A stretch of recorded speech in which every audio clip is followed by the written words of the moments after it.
There's a ceiling that every solo agent hits, and no one warned you about it. I hit it myself when I was a solo agent. I'm Alicia Sobikawa, the Empowered Agent, principal broker for the state of Virginia for Fire Realty, and I happen to be a coach too with Tom Ferry. There's a moment when you become a solo agent, and if you've been an agent for a while, that working harder does not move the needle anymore. Are you there now? Have you been there? Are you thinking you're hitting it? And it's confusing the hell out of you because you used to bust your tail and that would make more business. And it would be, repeat, and it would be amazing. And I think this thing is about understanding why that ceiling exists, how to push through it, and what's next for you as a solo agent. Most solo agents, and I felt this way too, I had no concept in real estate when I got into it that there would be other pieces of the business except me just going out and selling a property or helping someone buy a property. And they don't believe that the next level is anything more but just more deals, more clients, and more hours. I'll figure it out. I'll just work when I want to work. But the truth is, you cannot outwork capacity. And I talked about in the last video because I think we think the more hours we work, the more we can fit in, we'll figure it out, or I'll just give up my workouts and I'll do some more deals, or I can figure this out. No matter how good you are, no matter how excellent you are, and now with AI, now with this tech, you can probably do more than we ever could have done before. But there's only so many hours a day. We are all allocated 24 hours a day. It's our most expensive asset. And at some point, the success start costing you peace. And I see that a lot with agents that are just running. And they may be okay for a couple of years, sometimes even 10 years. I'm that person that just ran. And finally I just was like, I'm just tired. It's too much. And it's hard because you want to be of service. There's a piece of this business that it's kind of like a hero syndrome. You get to help someone find their home or sell their home, and you become that amazing person in their life that helps them through this. It's kind of like how doctors can help save lives. Or we're saving lives for the house. It's not technically, but I call it saving their life because you kind of have to live somewhere always. There are valid fears about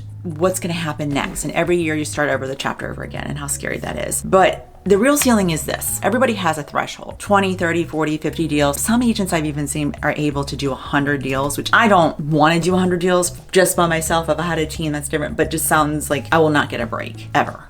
Period. But behind the scenes, you're reactive, you're freaking out, you may be dropping the ball, not responding as fast as you need to, you're missing things, you're exhausted, you're not giving to yourself and to your family, you can't step away from anything without slowing down. So that's kind of what it looks like in the real life, but on paper, it looks like you're slamming it and you see it online, like, oh my gosh, I sold another one, it's amazing. And it's really not a motivation issue. So this is not about you getting more deals, more business. This is really about the conversation about when you're already doing the business or you're seeing it over and over again. It's almost like there's a personal dread as you start the new year sometimes of, oh my gosh, here we go again. There's not even a break. And that's something you have to think about is what is your structural limit as an agent? And common fears that keep people stuck would be, I don't want to manage people. So they're like, I just got to worry about me. I don't want to manage people. I don't want any more overhead. It's expensive and I don't want to lose control. No one's going to do it as good as me. They want me and I need to do it. And these are very valid fears. I hear this all the time from my coaching clients. And one of the things you have to think about, you have to think that growing can be done in many different ways. There's many different models, just like there's many different brokerage models and many different ways agents do business. You have to understand, like, you're basing it on an assumption that you can only grow a certain way. So one of the things you have to think about is how can I reframe this without being chaotic? How can I reframe this with getting support to scale and do different things? It doesn't mean you have to build this big team, because I think that's the first thing when I inherit solo agents, like,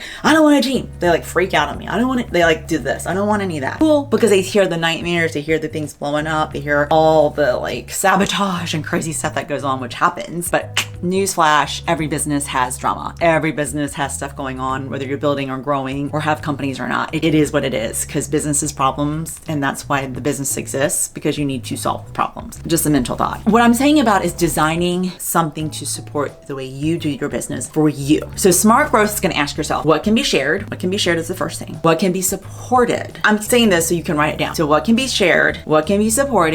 What doesn't require me anymore, but I'm inserting myself for no reason? You don't need to go pick up the keys and drop the lockbox off. You don't need to go measure the house. You may think you need to, but you don't. You don't need to be there all day long with the stager. Freedom doesn't come from staying small. It comes from staying intentional. And sometimes we limit ourselves with the fear of thinking that if I grow, it's not going to be what I want, and I don't want that, and my people don't want that. So you create these assumptions that are not even real. So I'd say be intentional about, like, gosh, if I had this time, what would I do with it? Not replace it with more deals, but maybe I can get a walk-in. Maybe I can go have a lunch with a friend. Maybe I can actually go on that vacation trip to the spa that I want. Because guess what? I deserve it, I need it, and it's time. So if you're feeling that ceiling right now, if you're someone that's thinking, wow, she's right, I don't even remember the last time I had time off. I don't even remember what happened. It's a sign that your business is asking you to evolve, to grow. If you feel like you're in Groundhog Day, I always say that it's just another day slinging houses. It's just another day doing something I don't want to do. It's different if you love it. Some people absolutely love it. I think that there are definitely some agents out there. I see them. I applaud them. They're in their wheelhouse. They're doing what they're supposed to do. But even then, you'll see that they won't do every single piece of the business. They've learned, hey, I have an assistant that handles that. I have someone that handles this. I don't worry about the marketing. I'm going to have that company handle my marketing. I'm not going to even worry about that posting. I'm going to let them do it because they understand their best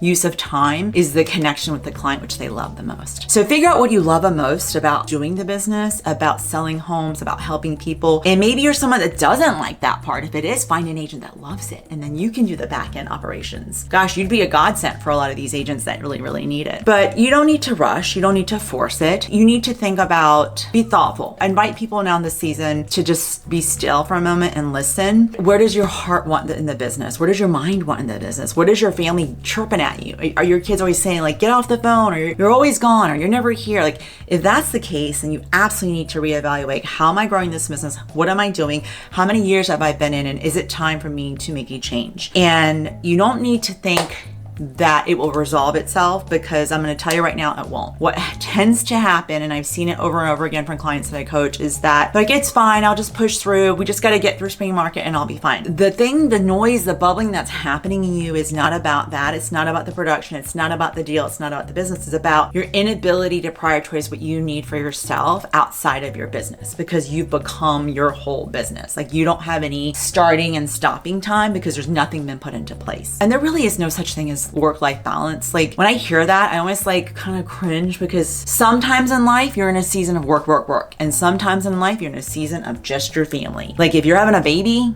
and you have a newborn, you're going to be about the baby. It is what it is. If you're in that place of money making and you're launching your business, real estate, retail, whatever it is, you're going to have to put extra hours in your business and your personal life. You may not be able to hang out with your friends and do stuff. That's okay too. That's an example of two different seasons in life. You just have to know that you can't pretend that things are just going to resolve. If you're putting your head in the ground like an ostrich and thinking it's going to go, I would challenge you to not do that and to really explore what you want. What would the best case scenario look like for you? And I'm just curious, leave a comment below. If you feel capped, if you can't even think about what that is, I'd love to have a conversation with you about how I can help you grow in that piece and what the next chapter looks like potentially for you. If things are going great for you, great, but just remember, nothing ever stays the same. Change is inevitable. It's one of the 5 givens, and nothing ever stays the same. And you need to understand that things are going to evolve either for you, or they're going to happen to you, or you can make the change for yourself about what you want from the next steps and growth. So I challenge you to do that. Instead of things happening to you, you make the decision of how you want your business to grow and how you want to go to the next level. And if you're curious about other streams of income coming in, like revenue share, love to have a conversation with you about Vibe Realty and being ground level. I am the broker of the state for Virginia, and I can tell you what that looks like if you're in a state that's not open, what that would look like to open a state and have the conversation and be at this ground level and help grow this amazing company. Till next time, think about it. Think about how you're burned out and what you're doing and what you could do next to grow to the next level. Till next time, stay empowered.